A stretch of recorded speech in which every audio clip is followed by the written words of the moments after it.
एक समय की बात है। एक बार एक राज्य था। उसके राजा के सभी मित्र राज्यों के साथ बहुत अच्छे व्यवहार थे, यानी वो सभी के अच्छे दोस्त थे। सभी के यहाँ आना जाना लगातार लगा रहता था।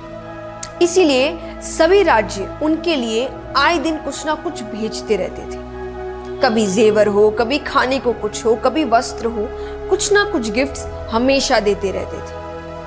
एक दिन उनके दरबार में एक विदेशी मेहमान आया और उसने जाते समय राजा की मेहमान नवाजी से खुश होकर राजा को एक पत्थर उपहार दिया, यानी गिफ्ट किया।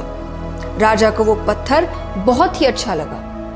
उसने उस पत्थर की भगवान की मूर्ति बनाने का हुक्म दिया अपने मंत्री को। राजा उस मूर्ति को अपने राज मंदिर में लगवाना चाहते थे। राजा की अनुमति पाकर, परमिशन लेकर मंत्री एक कारीगर के पास जाता है। उसको पत्थर देकर कहता है कि इसकी एक अच्छी सी मूर्ति बनवा दो। ये काम 10 दिन के अंदर हो जाना चाहिए। इसके बदले तुमको जो चाहिए वो मिलेगा और साथ ही साथ 100 सोने की मोहरें दी जाएगी। ये सुनकर कारीगर बहुत खुश हो जाता है। उसने अपनी सभी वस्तुओं को लेकर काम शुरू कर दिया। अब वो उस पत्थर को तोड़ने लगा, जिससे वो उसकी अच्छी सी मूर्ति बना सके। कई बार चोट मारने पर भी वो पत्थर नहीं टूटा। उसने उस पत्थर पर लगभग 50 चोट मारे। करता रहा पर वो पत्थर टूट नहीं रहा। अंत में एक चोट मारकर वो कहता है, अब ये काम मुझसे नहीं होगा।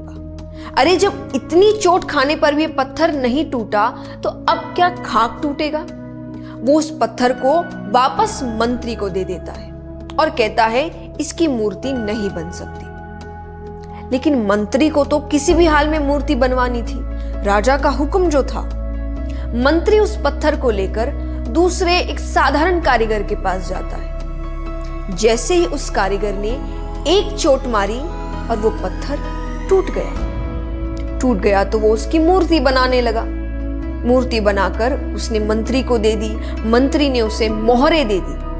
अब वो मंत्री जाते जाते एक ही बात सोच रहा था कि अगर उस पहले वाले कारीगर ने एक अंतिम प्रयास भी किया होता तो ये सोने की मोहरें उसकी होती। ये कहानी हमें क्या सिखाती है कि कई बार हम बहुत मेहनत करते हैं लेकिन फिर भी काम को अधूरा छोड़ देते हैं, ये सोचकर कि अगर अब तक नहीं हुआ तो आगे भी नहीं होगा। ये शायद मेरे लिए है ही नहीं, मेरी किस्मत में ही नहीं है, मुझसे होगा ही नहीं। पर असलियत में आपको बस एक बार और करने की जरूरत है, थोड़ी सी मेहनत और करने की जरूरत है, थोड़ा सा पेशेंस और रखने की जरूरत है। शायद जिस वक्त उस काम को छोड़ रहे हो उसकी अगली ही बार वो काम हो जाए, पर हम उसे छोड़ देते हैं, अपने गोल्स को छोड़ देते हैं, अपने सपनों को छोड़ देते हैं, अपनी जीत को छोड़ देते हैं।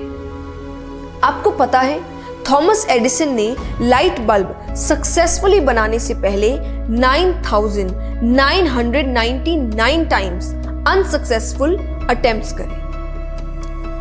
बहुत ही बड़ा नंबर है ये। फिर भी जब वो सक्सेसफुल रहे और उनसे पूछा गया कि इतनी बार हारने पर भी वो मायूस नहीं हुए, उन्होंने हार नहीं मानी, अपना काम नहीं छोड़ा, तो उन्होंने एक ही जवाब दिया कि मुझे उन अनसक्सेसफुल अटेम्प्ट से पता चला कि इतने तरीके हैं जिनसे मुझे सफलता नहीं मिलेगी, तो मुझे इन्हें दोहराना नहीं है। तो मेरे लिए ये अनसक्सेसफुल अटेम्प्ट्स नहीं थे या मेरी हार नहीं थी, ये मुझे सही चीज सिखाने का तरीका था। तो ये कहानी भी आपको यही सिखा रही है कि जस्ट बिकॉज कुछ समय तक आपका काम नहीं हुआ तो इसका मतलब ये नहीं कि आप रुक जाए या हार मान ले, क्योंकि मेहनत अपना असर जरूर दिखाती है, किसी को जल्दी किसी को देर से, पर असर दिखाती है। तो हारो मत, बस मेहनत करते रहो, नए नए तरीके ढूंढते रहो जिससे आपका काम हो जाए, जिससे आपको आपके गोल्स मिल जाए, जिससे आप सक्सेसफुल हो जाए। क्योंकि अगर तुम रुक गए तो वो जो सोने की मोहरें हैं वो कोई और ले जाएगा।